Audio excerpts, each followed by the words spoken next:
Hi, everybody. Welcome back to another session of our Bella interviews with our wonderful women emprendedoras. I'm really excited to have Lisa Rocha here from Ilaments.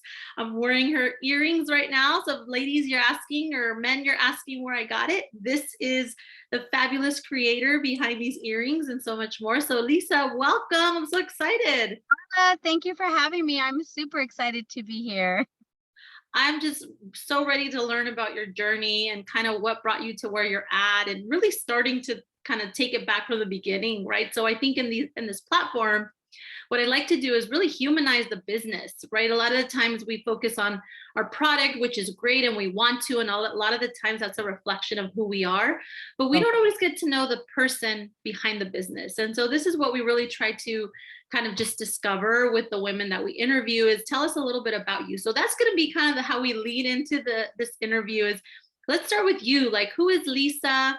Tell us a little bit about your Ilaments business as we kind of get a little situated and we start to dive a little deeper with some of our questions. But how about you just do kind of a general introduction for us? Okay, great. Well, my name is Lisa Rocha. My business is actually based off of my middle name. Isla is a Native American Hopi name that means one who takes on challenges. And I'm already fourth, fifth generation Chicana, LA native, born and raised in West Adams, LA, which is right in the USC area. But my family is from New Mexico, San Antonio. So I wanted to really create, and my purpose of creating Elements was to create a Latina lifestyle brand. And this was back in the late 90s. So this would be my 23rd year in business. But I really want to tell my story through my name. So I wanted to include a cultural reflection and also an environmental brand that represented the style of LA and just who I am. So that's I just a love little bit that. about me.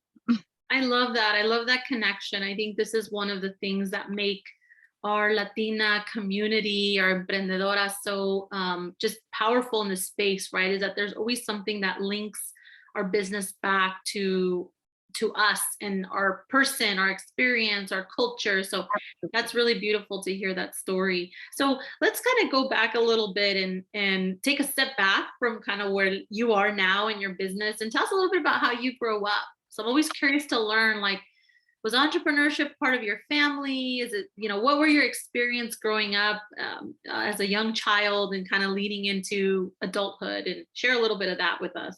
Well, I grew up in inner city, so I actually grew up in Pico Union, and I grew up as a young kid there, and then I went to school in West Adams. So I was really like I said, like a native, Angelino. My mom was born here, and my dad. So it was just, I had this very LA experience, all these going to original, locations to go eat, neighborhoods that are now completely gentrified, if not totally.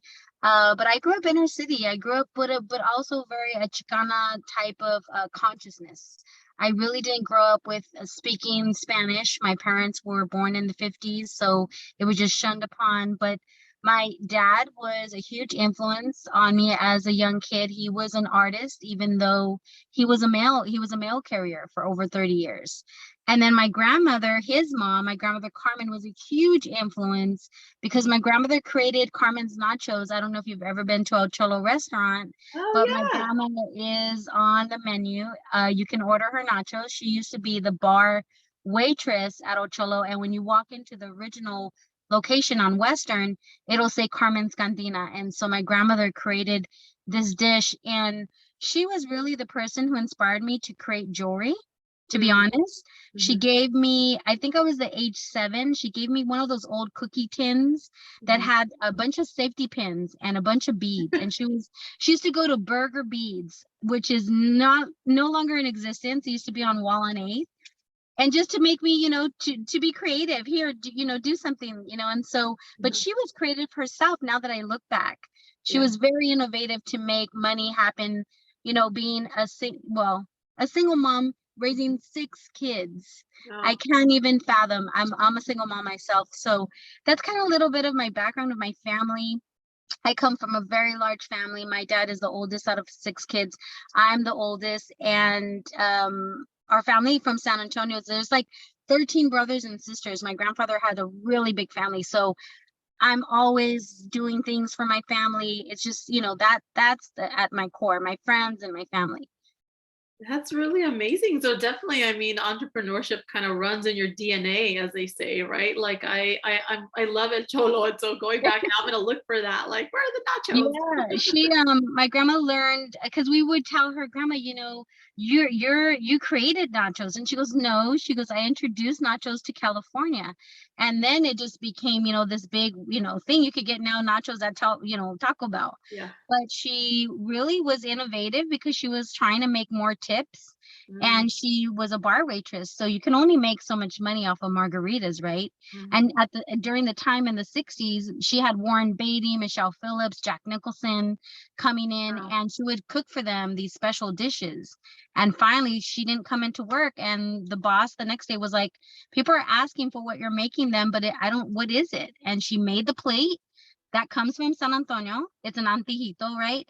In San Antonio at the time, I guess they would give you 3 little chips, and then my grandma made the big old plate with the jalapenos. That's what we call the bar nachos, but it's not called that anymore there. Now it's Carmen's Nachos. Anyway, she wanted to make more money, so I guess I got it from my grandma. Oh my gosh, I love that. I love that Mhm. story. And I think it leads Mhm. really well into just another question I have about like what inspired you to start. So we know kind of like um what your business kind of came from, right? And what you do. But what inspired you to start the business, right? Because it's very different to be also even just an entrepreneur to want to create new, but to be a business owner and say, I'm going to turn this idea into a business, into a way to make money as well for me and my families and build wealth. It's not always the same thing, right? There's a Right. correlation. But what inspired you to start Ilaments? How did you actually get started? And what or how inspired you? So I would say, like I said, since the age of 7, being introduced to be creative, right? And it was jewelry that I really found this lifelong hobby. Hmm. And it kept, going through high school all the way through college. And being inner city, I was very aware that I didn't live in Beverly Hills, Santa Monica. You know what I mean? It was this very economical challenge, right? And being Latina at the time. So as I grew up, I had to constantly go outside of my community to be educated. I went to high school in Santa Monica. I took a 2-hour, bus ride. And then eventually for college, I also ventured out and went to Pasadena City College. Mm-hmm. And it was at PCC that I really got a huge foundation to find out, one, who I was consciously as a Chicana, and two, of to refine art as a passion of mine, but also jewelry. So I ended up taking a jewelry course, and lo and behold, I was so excited. I just signed up for jewelry. I didn't even know I was going to be soldering metal. I thought I was gonna still doing beads, and I was like, wait, what did I do? But it was just fate. I ended up meeting a woman in my class, and her name is Jill Pearson, and she said, Lisa, I had a dream about you. And I said, well, that's weird because I don't know you. And she's like, I had a dream that you became my assistant. I created a jewelry business and you became my assistant. And I was like, well, I hope that happens. 2 years later, it actually manifested and I became her assistant. I worked for her. Wow. And that was when I was like, wow, you could really do and be a jewelry designer and get paid and have your jewelry in stores. And I was just mind blown. And I would see her every day do what I love to do, but have a career and be in Nordstrom's, be in these huge stores. And what sparked my inspiration was, I'm Latina and I want to see a Latina brand. I want to see our stories, our culture. I want to Yes. see my style. Where is that? I want to be marketed to, right? I want to be validated like, oh, you know what I mean? Yes. I want that for us. And that was my inspiration, seeing someone else do it and wanting that for myself. Yes. Oh, I love that. And that rings so true. It's we don't see ourselves reflected in the brands that we purchase or Yeah, those things that kind of align with our identity and our yeah, values. And so yeah.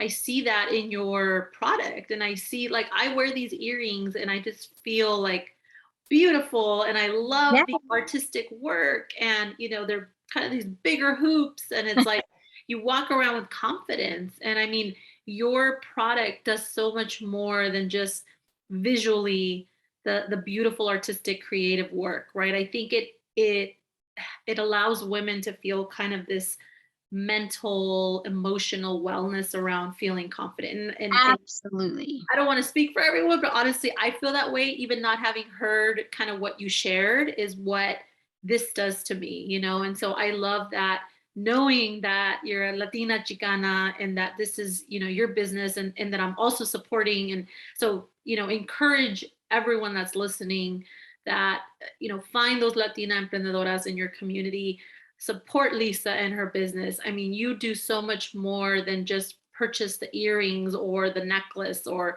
right. It's this whole kind of movement around celebrating our cultura, is how I see it. Absolutely. It actually works perfectly with what my mantra is for my business, which is a Native American philosophy to walk in beauty. Mm, And when I found this a mantra for my own lifestyle, which is just having balance and harmony mm, and in everything, right? In all our reflections. It really just spoke to my inner being, but it spoke to exactly what you're saying. That's how I want women to feel. Like when mm, you feel beautiful and you feel like you're worthy, right? And you mm, feel like your style, you can claim it and have that authentic look and not, what I mean, not to be questioned about your hoops, right? Or just your style. And it mm. really just makes you feel validated and seen. And so that was my biggest part of why I really wanted to create Ilaments and what I wanted it to mean to people. I wanted you to feel like you were walking in beauty, really living that native philosophy. So it's perfect what you said. It's just perfect. I love that, Lisa. And it spoke to another question I had, which was to speak on kind of your purpose, and the mission of your business, right? Because obviously we have the business, it makes us a profit, it makes money, of course, it should, it's your business. But deeper than that, there's always something deeper than that. And I think you just described it very beautifully. And obviously it's rings true, because again, I feel that, and I'm sure I'm not the only one.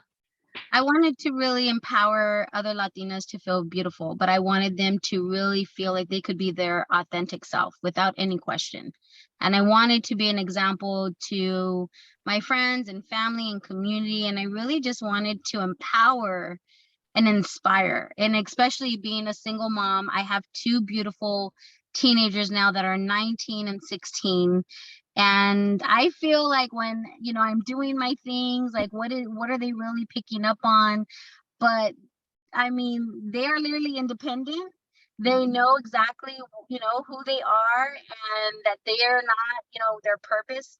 When they can be in their creative purpose, whatever they find to be, and that's for anybody, not only my own children, but anybody's children. What that really means is that I feel I'm a very spiritual person. If anybody who knows me, I'm very spiritually based. Um, my purpose is to show that I'm a divine being created from the creator, right? But not only that, when I step into what is going to be my genius talents, my creation, what I'm creating, I'm glorifying that divine spiritual energy who created me. I'm that reflection of his imagination, of just his love, of all of that. And it's not just about the jewelry. That's what you get to reflect when Yes. you step into your purpose. I love that. Oh my gosh, that's so beautiful. Definitely Thank walking you. into beauty. I love everything you just said. And I think that, when we're as business owners, as when you're starting out, I'm sure with your business, then you encounter challenges, right? And you're probably still encountering them. And kind of a line that I always say, and folks have heard these interviews, hear me always say this, but the business journey, the life journey is really like hills and valleys, right? It's Absolutely. never something that's straightforward. There's always, and then there's higher peaked mountains and lower valleys that we weren't anticipating, right? So can you speak to some of those challenges that you either had when you were first starting out, and or maybe some challenges you've gone through recently, and how you've kind of worked towards overcoming those, or coming up with a solution for them? Well, I would say early on. So in like 2000, I got an opportunity to start my own store at Mercado La Paloma in West Adams, right by USC. Yeah. And it was such a great opportunity because the storefront was only going to be like, I think $300 a month, which was nothing, Yeah. right? Compared to 3,000 that people are paying. Yeah. So I took the opportunity, but unfortunately, one of the failures in that was the partnership was just not, it just did not align. It just did not work out. Mhm. And so at the time I thought like, oh my God, here it is. I'm trying to grow my business. I'm thinking this was just such a great move because I'm going to be a part of my community, right? Where I grew up. And Mhm. then this person, it just doesn't work out. But what ends up happening is that door closed and all these other doors opened. Mm. I took the opportunity to constantly be networking. And I remember talking to another artist. So my key thing would be make sure to invest in your community, find your tribe because they lead to other opportunities. And Mhm. for me, that led talking to another woman, another artist. And I said, I know you do trade shows. I would love to have a space in your booth if it becomes available. And Mhm. sure enough, it did. That landed me in stores across the US, museums. I've been in the MoLA, the Autry, the Smithsonian, all these things Wow. because of that opportunity. Mhm. So it's always about, if a door closes, that doesn't mean other opportunities are not going to come to you. So that's the way that I was able to overcome. And did you so I'm curious about what kind of like recently in the recent years we've heard a lot of especially those that have storefronts, obviously like the closures really impacted. And for some of those that don't have storefronts that, do either more events or maybe they plug into other existing businesses and or sell their products, I don't know, or online, possibly didn't feel it as much. But what was your experience, if any, during kind of the pandemic when there was a lot of uncertainty around businesses, things closing down? And did you experience challenges there? Do you feel like did your business kind of take a dive or did it accelerate? Because sometimes people have had experiences where they actually were making more money, when that happened. But just curious about that. Absolutely. So I would say actually even before the pandemic, I've had to adjust to shifts. So when you're saying about people having storefronts, right? I used to be able to sell to a lot of different people because that was the way business was run, right? From a brick and mortar. But this was like in 2011, 2012. As I saw people starting to now expand onto online and e-commerce, those clients started to close down and just go online. So I had to pivot in a different way and do more pop-ups and showing up in places, right? Mhm. And then create my own really online presence was when that build started to happen. Now in pandemic, this is already now 10 years later. Now when the pandemic happened, I was already situated online because I Mm. already had to do that groundwork when I saw the decline of storefronts, right? And my friends closing and things like that. So I had already kind of the vision to see I needed to change how I was doing business. Mhm. And then again, now in when the pandemic hit, I had to again put the full attention on online. And then when I did that, something really magical happened. I really feel even though a lot of people speak, there was a lot of negativity, right? Out of, COVID, people passing, things like that, and people, having to do business differently. Um, we were forced to go in. So people were forced to get to creative, right? People were forced to start to see how else can I make money. For me, I was literally forced to sit down at my desk and create because Mhm. as a business owner, right, you're the shipper, you're the Mhm. product manager, you're the e-commerce, you have 20 different hats. And I was literally forced down to create more. And that creativity spiked my business. And Mhm. also, I know that a lot of people needed more healing tools to, Mhm. for their mindset, for their overall how they were feeling, right? What they were going through.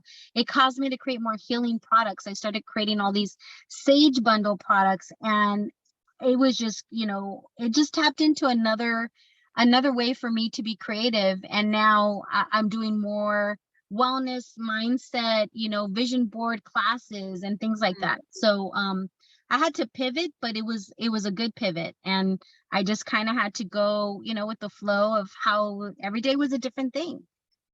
Yeah, and I love how you turned kind of that what could have been a burden into an inspiration to kind of reimagine and restart. And I think that that resiliency didn't just happen overnight, right? I think Right. it really stems from when you were a child growing up, going through the experiences of not just your family in as entrepreneurs themselves, but just in your day-to-day life, right? And what brought you to this point right now. And I see that time and time again with our Latina women of just this power that they bring with them and not always recognizing it, but just there's so much adversity related either to personal life and or business life, and yet we managed to figure it out, move, shuffle the board a little bit, and come up with this like new creative kind of pathway for us to be successful. And you definitely are a testament to that, and Thank your you. just leadership and your spirit and all of that. I really admire that so much.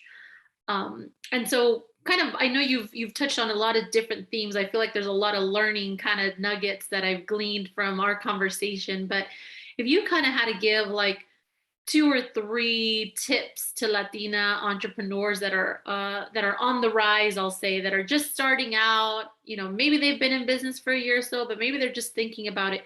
What are kind of those two to three things that you would tell women, like make sure you think about this or include this in your business journey?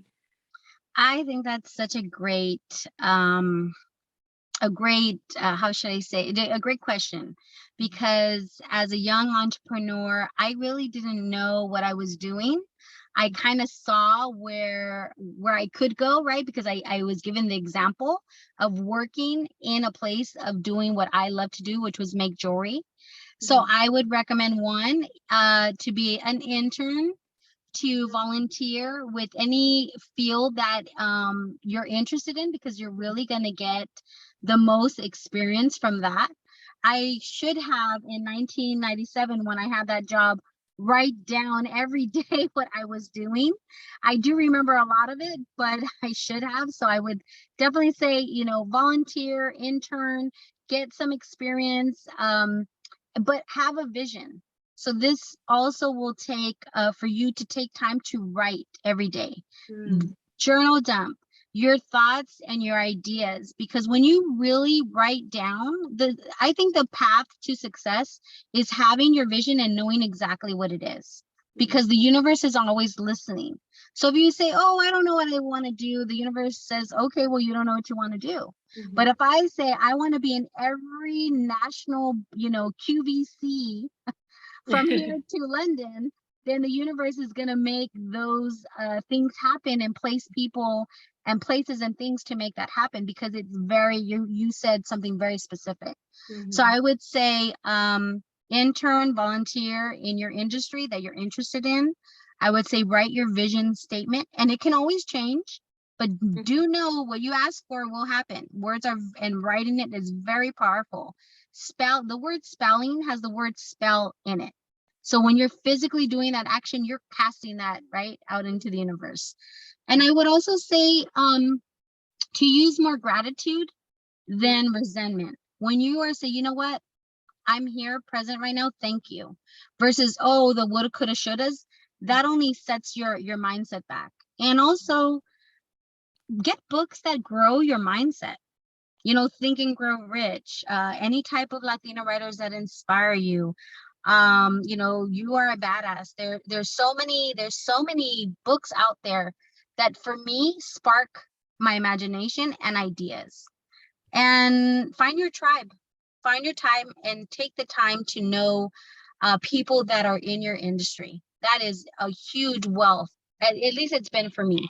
My social network is, it's priceless to me. So that's what I would recommend. My gosh, you touched on so many beautiful things that, it's sometimes we forget about as we're in the frenzy of everything and the stressful moments because they happen, right? And they will come and they're unavoidable. But through that, I think having kind of those philosophies, those approaches, those frameworks that you just mentioned, I think are really important to keep us centered, to keep us motivated, to help us kind of recenter ourselves when we need a little shake, to kind of restart. So I love all that. Thank you so much for sharing that. I'm going to make sure that we include that in our caption, in our post to Please. capture. So as we kind of were winding down our time together, I really appreciated just learning more about you and just who you are and your values. I think just they really shine through, and I want to thank you for taking the time to do this interview. So as we're kind of closing, just any last words of wisdom or anything that you want to share that maybe we didn't cover for folks, or even just how to like connect with you. And we'll obviously share all of your information for folks to follow you, but what are maybe some kind of closing remarks you may have? I would say that, being in business over 23 years, the one thing I've learned most is that failure is a trickster. It is not the truth, and it is not the all end be end of what you are doing. If anything, it's a teacher. Mm, And I would say when you feel like you can't keep going or you want to give up, to seek out expert advice, expert counsel, talk to somebody who's been there, done that, because you're going to be re-inspired, guaranteed. And you don't know what tomorrow is going to bring. There's been so many times that I'm like, okay, that's it. This is just not working. mhm. And then I get a call, you're in InStyle magazine, like literally the very next day. So I would say just never give up. And if you're consistent, you will get to where you want to be. And the last part would be always follow your intuition. The Mm, Most High has given you an internal GPS system to ask where you should go next, to know where do I start. You will hear that inner voice message as long as you sit, get quiet, and mm. take the time to listen. But intuition is key, and being persistent and consistent is key. That would be my tips. I love that. I think you're so right. I think sitting in silence, sometimes it makes us a little uncomfortable, or sometimes we equate silence with not working, right? Right. Or not, moving our business ahead or progressing, whether that be in business or a personal life. But sitting in silence and just kind of reading our intuition and digging a little deep. And a lot of times that's where our creativity sparks from, right? But I think finding that inner peace and recharging and doing it in a way that gives us grace is really important. So I appreciate all your words of wisdom. You are absolutely brilliant. You're Thank lovely. I am you. just so inspired by you and everything you shared. I mean, you definitely touched me and my heart, and I know Um, that those that are listening to this recording have also, learned so much and been inspired. So Lisa, thank you so much. Please follow Lisa Ilaments, follow her page. We're going to make sure we share all that. Make sure you're yes. supporting her and other women in our comunidades. So, Lisa, thank you so much. Thank you, everybody out there, for listening. We'll see you soon. Thank you so much for having me. Bye.